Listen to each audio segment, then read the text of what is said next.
Bonjour, Victorine, créatrice de Plaid Cocooning, marque familiale basée à Roubaix, dans le nord de la France, depuis 2013.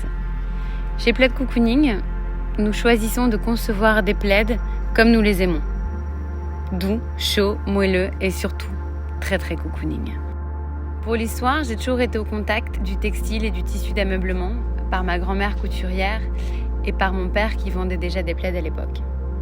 À la fin de mes études, j'ai choisi de me lancer dans un projet d'entrepreneuriat et de créer ma propre marque de plaid afin de retrouver une douceur et une qualité qui répondent enfin à mes exigences. Et au-delà du simple textile, c'est aussi toute la sphère cocooning, du bien-être avec soi et chez soi qui m'anime et que vous retrouvez dans nos produits. On s'efforce de perpétuer la tradition de travail de la laine de Mazamet. Et on bénéficie quand même d'une demande de plus en plus forte du public pour tous ces produits en matière naturelle et fabriqués localement. Quant à moi, Corentin, je suis le frère de Victorine. Ayant tous les deux la même conscience écologique, nous avons décidé de plus uniquement importer nos produits. C'est par le biais d'Anne Toby Designers Textile dans les Pyrénées que nous avons mis au point une collection de plaids en laine 100% fait en France avec de la laine barégeoise provenant des Pyrénées.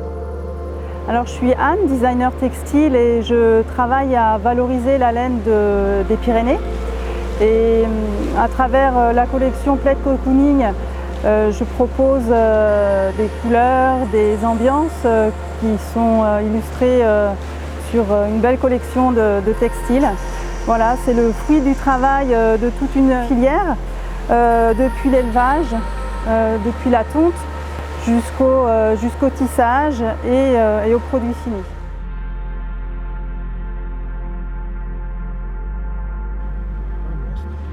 Je m'appelle Pierre, je transhume dans la vallée de Cotteret depuis plusieurs années, depuis mon plus jeune âge. Ici, nous sommes dans la vallée du Camp Basque. En fait, les brebis montent début juin, normalement, en fonction de la météo, bien sûr. Et on monte côté Pont d'Espagne. Les brebis, le troupeau est constitué de 600 brebis, 632 cette année exactement. On commence à monter sur le Pont d'Espagne et on bascule en pleine saison sur le Camp Basque et on redescend à nouveau sur le Pont d'Espagne pour la fin de saison. Mais j'élève des brebis de race barégeoise, qui est une brebis locale de la vallée de Luz-Barège, bien adaptée à la montagne, qui a des bonnes valeurs au niveau de sa laine et qui est une brebis très prolifique en même temps. Voilà, très adaptée bien sûr, comme je dis, avec un rythme au fil des saisons pour les agnelages. J'ai toujours pratiqué l'estive parce que l'estive, si tu veux, apporte aux brebis un bien-être extraordinaire, un renouvellement, si tu veux, de leur santé, au niveau du parasitisme à tous les niveaux. Au niveau de sa laine, la laine pousse, on tond l'automne.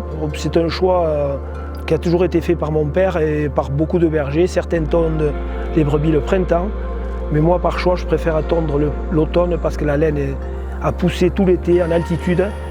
Elle a une très bonne qualité et elle est très propre surtout. Voilà. Donc passer par l'été, on tond l'automne dès que les brebis redescendent.